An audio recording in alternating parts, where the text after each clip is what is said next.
How's it going? My name is Zachary Hogan. This is in regards to the social justice video blog. So after reading the 3 articles, I learned a lot about activists in the counseling realm, and it challenged me a lot on kind of where I sit with just a lot of things that might spark attention in the future. I thought it was interesting. Krathar defined social justice as the empowering of individuals and family systems to better stand for their needs, as well as advocacy with them, and on behalf as related to inequities and injustices they experiences and in the communities and society at large. Being a social justice oriented counselor involves valuing and advocating for the rights of the disadvantaged or devalued people of society. I thought that was really interesting because I have such a intrinsic drive for justice. When people wrong me or my friends, it kind of stings for some reason. I don't even quite know why. More than I think, like my brother or someone else would say. I just care so much about their respect for other people. And last semester in multicultural counseling, I learned that my own background, like just Hispanic and Hispanic culture, has such a high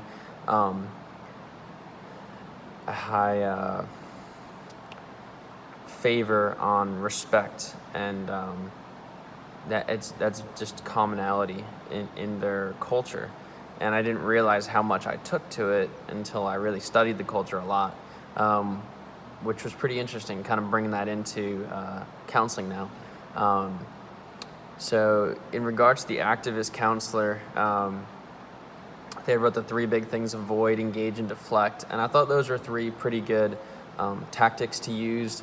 Avoid in regards to self-preservation, picking your battles and focusing on the outcome of peace. I think that is really smart, because you're not out there, you're not a debater, you're not out there to try and win wars, but people are going to bring up things that don't coincide with our view of humanity and our view of ethics, and we have to learn to just avoid certain arguments and just know that it's not worth our energy.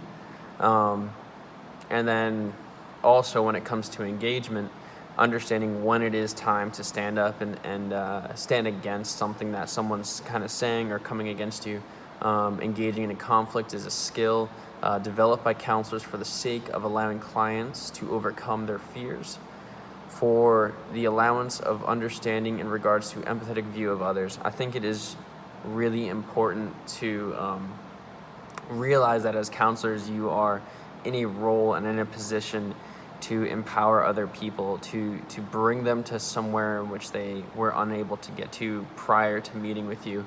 And I think it is really important to understand the precedence of that role, and how you have to always be willing to stand up and be able to jump into conflict, and kind of put yourself on the side for a moment just to handle the situation. And then the final thing was deflect.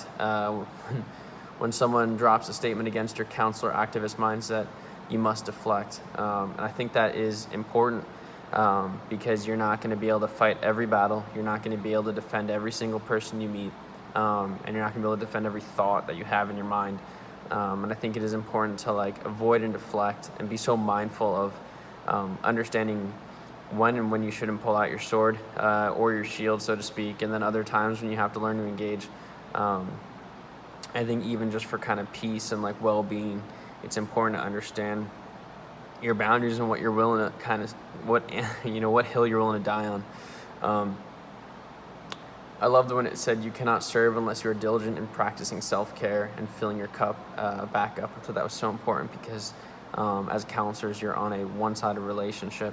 You're constantly giving out, and you have to always realize that you're in a very draining field, so you need to match those stressors with relaxers, or you need to match investing with getting reinvested in. So I think that was really important to read. I like how it said recharging our activist self looks like reflecting often, remaining informed, and giving voice to the voiceless. Three simple, but like could really go into deep thought about all those. My personal golden rule is to view others as respected human beings with natural rights to be heard, conversed with, and respected. I think it's important to understand that everyone has something going on. Everyone's got an issue. Everyone's got a problem. No more than I do, and it's important to respect that person and walk with them through that journey and help them out as you are able to. A Bible verse that stuck out to me was Zechariah 7:9-10 in English Standard Version. Thus says the Lord of hosts, render true judgments, show kindness and mercy to one another. Do not oppress the widow, the fatherless, the sojourner, or the poor, and let none of you devise evil against another in your heart.